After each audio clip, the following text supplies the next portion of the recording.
Le Seigneur soit avec vous. Évangile de Jésus-Christ selon saint Luc.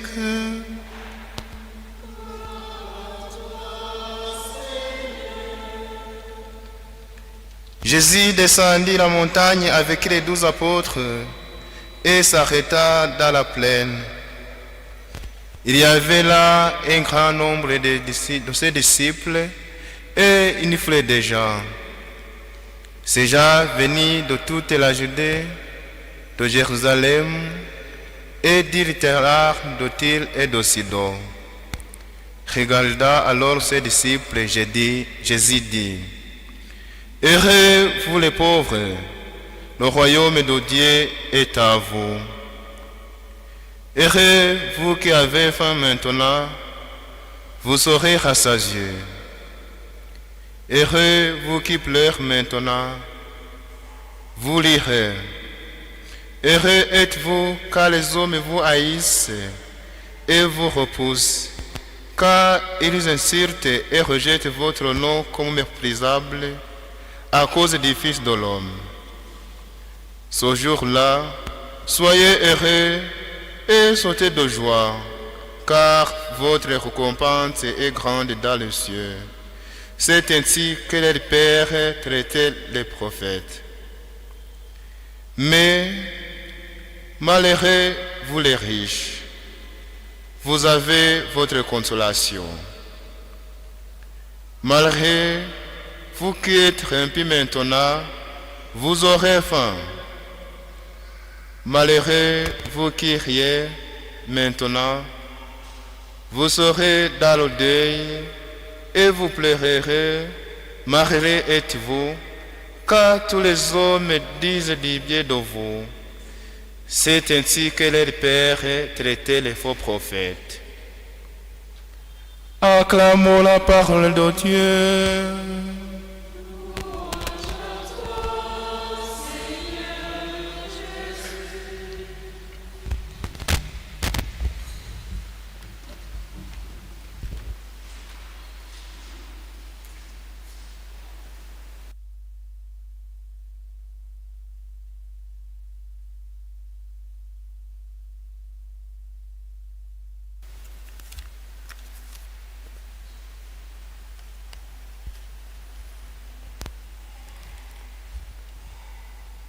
Frères et sœurs, bonsoir.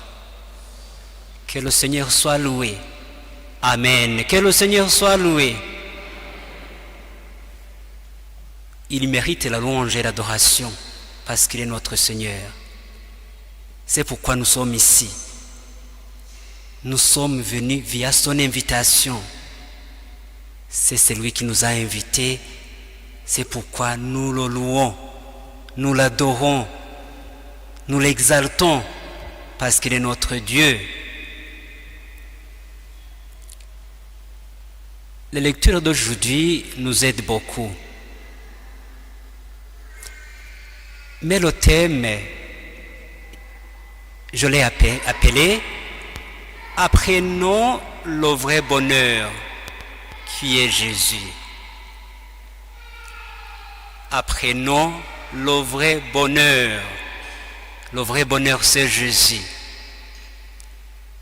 Nous allons commencer notre réflexion, notre méditation avec des questions.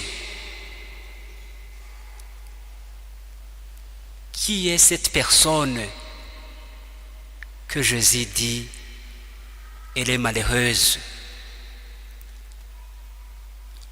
et l'autre qui est heureuse? Qui est cette personne? En écoutant l'évangile, il faut mieux interpréter cette parole. Une fois qu'on parte sans mieux interpréter avec ce qu'on a lu ici, ça sera dénigrer la parole de Dieu. Ça sera dénigrer le sens et la signification du contenu. Heureux êtes-vous les pauvres.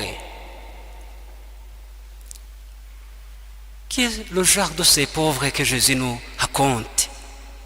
Type de pauvreté, est-ce que c'est la pauvreté matérielle?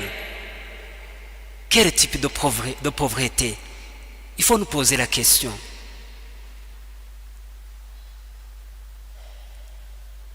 Malheureux les riches. Une fois qu'on n'interprète pas cette parole, les riches vont quitter cette église avec un air frustré. Mais ce n'est pas ça la signification. Jésus ne raille pas les riches. Nous avons besoin de la richesse. Nous allons essayer de méditer sur cette parole. Ces lectures nous invitent à méditer sur la manière de rechercher le bonheur. Comment rechercher le bonheur? Le vrai bonheur. Il y a le bonheur terrestre et il y a le bonheur de l'au-delà, là où on sera un jour. Nous aspirons tous au bonheur et cette quête mobilise tout notre être. Pour rechercher ce bonheur, il faut beaucoup travailler. Il faut impliquer nos efforts. Une fois que nous restons les mains croisées et les pensées croisées et les actions sans rien faire, ça sera en vain. Ce bonheur est recherché, le bonheur de l'au-delà. Bien que nous cherchions le bonheur d'ici-bas, et le bonheur de l'au-delà est recherché, et il faut impliquer tous nos efforts. Mais est-il vraiment possible d'être heureux en ce monde où bien de situations et événements suscitent souvent en nous angoisse et désespoir? Ce monde est rempli d'angoisse et d'espoir et de désespoir. Est-ce qu'il y a moyen de rechercher le bonheur et de le retrouver? La question est devant nous. Ce monde est rempli d'angoisse. Les gens pleurent. Les gens agonisent. Suite au type de situation que nous expérimentons. Et voilà, le Seigneur nous dit de rechercher le bonheur. Sommes-nous capables d'y arriver réellement? Chacun et chacune se pose la question et essaie de trouver la réponse. Dans la première lecture, le prophète Jérémie déclare: heureux et béni celui qui place sa confiance en Dieu. Celui qui place sa confiance en Dieu, celui-là et celle-là est heureux et heureuse. Il ne faut pas placer ta confiance ou notre confiance en une autre personne, mais il faut la placer en Dieu, qui est capable de nous protéger, qui est capable de nous procurer ce bonheur, le bonheur de l'au-delà. En revanche, est maudit et malheureux celui qui place sa confiance dans un mortel, celui qui place sa confiance dans une autre personne, comme le prophète Jérémie l'a déclaré. Cette personne-là est malheureuse et elle est maudite.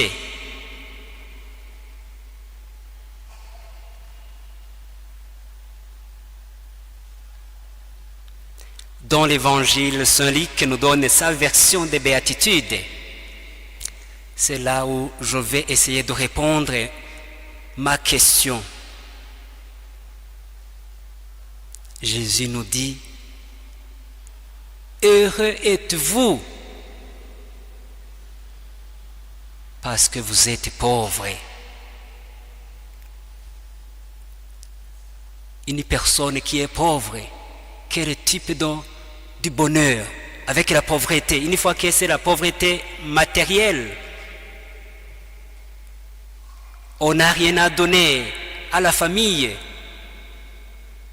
Payer le minerval, c'est une affaire très importante et c'est difficile pour cette personne. Et voilà, Jésus dit, heureux êtes-vous parce que vous êtes pauvres. La pauvreté dont il s'agit ici, ce n'est pas la pauvreté matérielle. Là où le pauvre se trouve, qu'il ne me lance pas une pierre. Ce n'est pas celui-là que Jésus mentionne. Bien que Jésus aime les pauvres, mais ce n'est pas la pauvreté matérielle que Jésus implore ici. Non. C'est un autre type de pauvreté.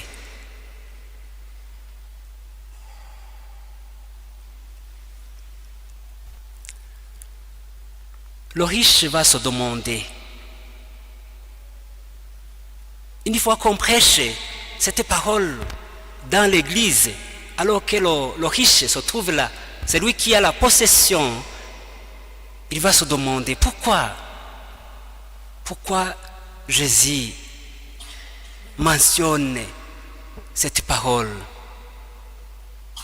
Malheureux les riches. Non. Quel type de richesse? Comment nous nous comportons dans cette richesse? Nous avons besoin de la richesse. Ce que Jésus mentionne, ce n'est pas à dire que Jésus n'aime pas les riches. Il les aime beaucoup. Et même Jésus n'était pas pauvre quand il était ici, dans son ministère. Non, il n'était pas pauvre. Une fois qu'il était pauvre, comment il allait nourrir une équipe de 12 disciples? Et il devrait payer quelque chose quand il traversait, quand il voyageait. Jésus était riche, mais il s'est fait pauvre afin que nous soyons riches. Il nous a remplacés. C'est la loi de la substitution. Il nous a substitués. Nous qui sommes pauvres, Jésus a accepté d'être pauvre afin que nous ayons la richesse en abondance.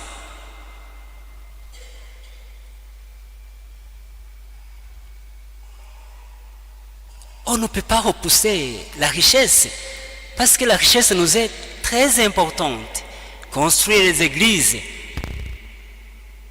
Et on est en train de sensibiliser pour le finissage de Kibagabaga. C'est l'argent. Une fois qu'on est pauvre matériellement, qu'est-ce qu'on va donner? On aura besoin de ces gens qui ont la possession pour terminer cette église. Que le riche qui se trouve ici ne se sente pas malheureux. Qu'est-ce que Jésus veut nous enseigner? La pauvreté dont il s'agit ici, c'est la pauvreté du cœur. Heureux celui qui a la pauvreté du cœur, parce qu'il sent qu'il a besoin de Jésus. Il cherche toujours Jésus, notre Sauveur. Bien qu'il a la possession, il se sent qu'il y a un manque en lui ou en elle. Toujours il cherche. Il laisse leur maison, voiture, possession de divers types et il recherche Jésus parce qu'il se sent qu'il manque quelque chose en lui.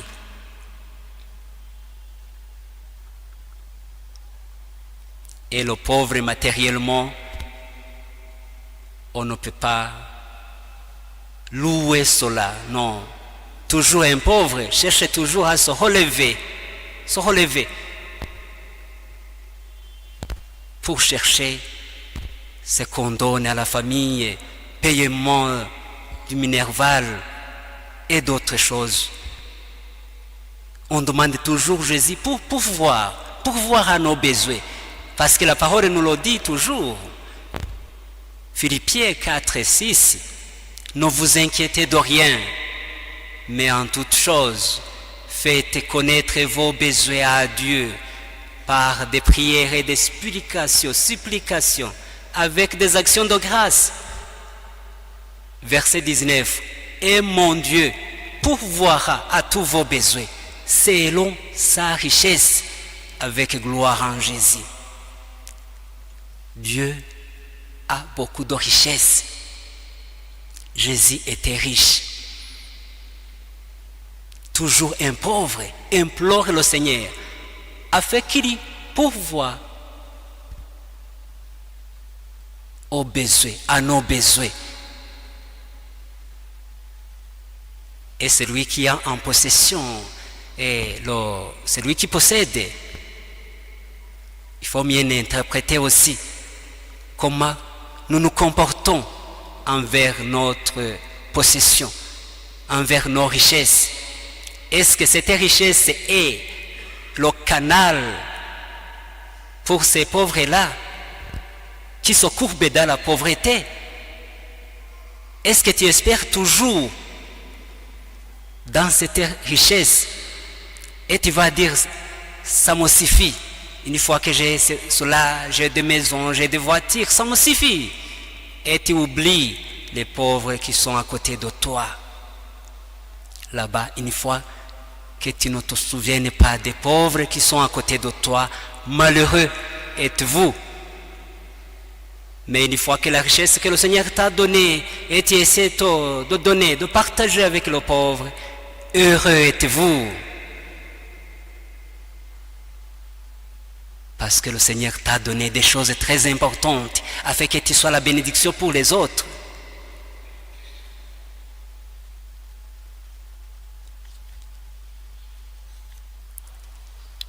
La deuxième lecture va être notre conclusion. S'il s'agit d'un pauvre, s'il s'agit d'un riche, il faut toujours contempler celui qui a été crucifié à la croix de Calvaire et il a versé son sang très précieux pour nous sauver. C'est celui qui nous donne la richesse. C'est celui qui nous aide une fois qu'on demande nos besoins. C'est celui qui nous donne parce qu'il s'est donné à la croix du Calvaire pour nous. C'est aussi la loi de la substitution. Il nous a substitués. C'était nous qui allions être crucifiés à la croix parce que nous étions des pécheurs. Mais Jésus a accepté de nous remplacer, de nous substituer. Et voilà, il nous a justifiés. Nous sommes justifiés devant le royaume.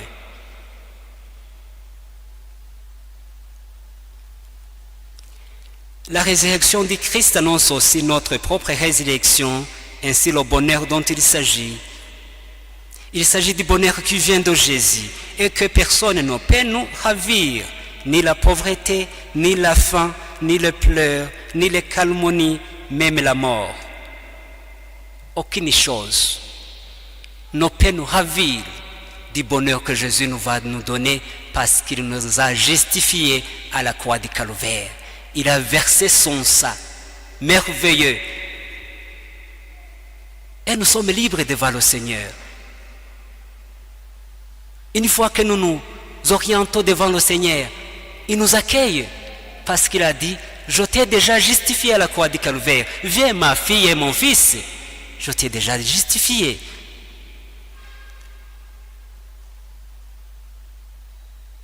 Que le pauvre et le riche se sentent dans cette situation. Une fois que tu n'implores pas Jésus qui a été crucifié pour toi et qu'il a ressuscité pour la gloire éternelle, tout ce que tu cherches, tu le cherches en vain parce que tu ne cherches ce qui est très important, le royaume de Dieu. C'est lui qui est parti pour préparer les places pour nous. C'est celui qui est ressuscité des morts. C'est Jésus qui est ressuscité avant nous. Et nous, il nous ressuscitera au dernier jour. Prions le Seigneur afin qu'il nous aide.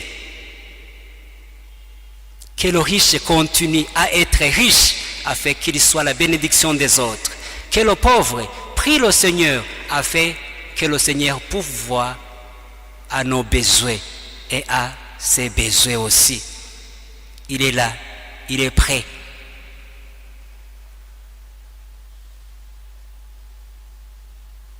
Continuons la méditation, toujours en demandant l'humilité. Une fois que nous nous trouvons dans un manque, ne commence pas à maudire le Seigneur en disant « Pourquoi? Et les autres sont riches et moi je manque, ceci et cela. » Non.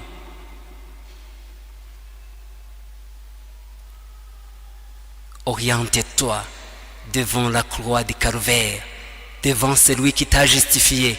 Il va pourvoir à tes besoins.